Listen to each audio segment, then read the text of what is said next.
extra love because he's doing work for the community.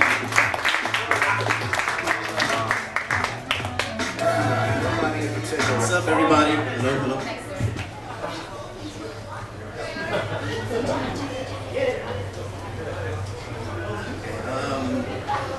I just kind of did this poem today, so it's kind of fucked up, a little bit messy. You saw me writing it over there a little bit, touching it up, and it went through many titles. Some were corny, some were stupid. But I have a title now, and it's called. This poem is called "This Awaits a Title."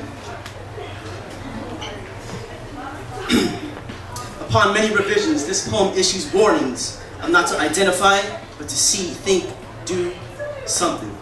This poem questions its authorship, but lets the speaker go through it anyway. You can maybe say this is a press release of sorts, perhaps a little late, and most likely said before.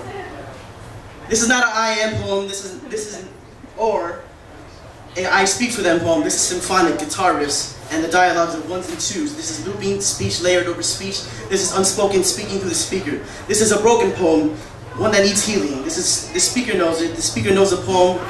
The speaker knows the poem more than he does. This poem tells the speaker that this broken poetry is one of silence, gaps in living, of people split apart, displaced, oceans removed, 300 years in the convent, 50 in Hollywood. This poem speaks. The Pacific Owen. Hold on, some more. This poem speaks. But there are voices from everywhere. Hawaiian plantation fields yell themselves through hotel workers in the now. The Pacific Ocean beckons me and wants to tell me stories of its namesake and speaks of an archipelago drenched in history of blood. Between the lines of bullshit history books, the poem screams escape for being selectively marginalized to a footnote. It yells about the violence done unto fragile minds and hearts. 300 years in the convent, 50 in Hollywood. Do the math, do the knowledge.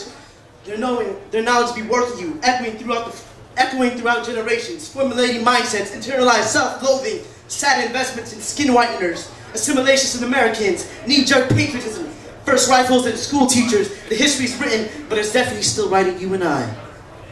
It's inscribing itself into your skin that tells you of your travels to Riyadh, Qatar, where you're speaking of rape and imprisonment. This is yelling New York, London bars, Tokyo bars, Hong Kong bars, bars everywhere, VA, San Francisco, LA, San Diego. It is yelling, surviving all its strength. Thousands fleeing. But while Anakbayan boxes make their way home, there are Anakbayans coming home every day in boxes. Hunger reigns upon the hunger for justice. U.S. lapdog, a royal regime allowing dissidents to be killed, perpetuating war in Mindanao, stepping stone, military garrison, eyes watching China, North Korea, and beyond. Corporate obsessive crush here. Fuck that shit! And here I stand speaking with this privilege. Thus I choose to speak. This is not a poem of the blues of the never. This is not a pessimism. This is about reflection. This is about hope. This is progression. This is process of becoming. This is a shadow. This is a roll call for the diaspora community. This is calling out for the not yet realized. This poem awaits the community to explode their spirit into a poetic. This poem awaits the community to explode their spirit into a poetic remittance, ready to detonate justice from San Juan Bridge to Mendiola, to points across the world and back to DC, to cure this social cancer in front of phallic monuments screaming white supremacy.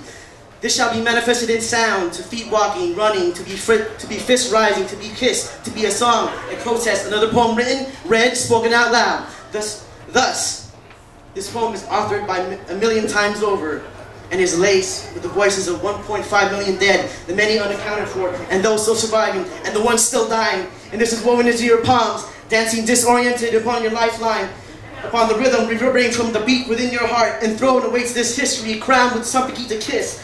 It traces footsteps, intramurals, it sees wisdom from Bagumbayan field, it speaks La Liga, offspring, and Balintawak. This is screaming Delano from my skin. This poem finds itself in Stockton, Seattle, Hawaiian labor fields. It's calling Edsa. Change it up and reproduce yourself again. This is a shadow of winning response. 1896, where are you at?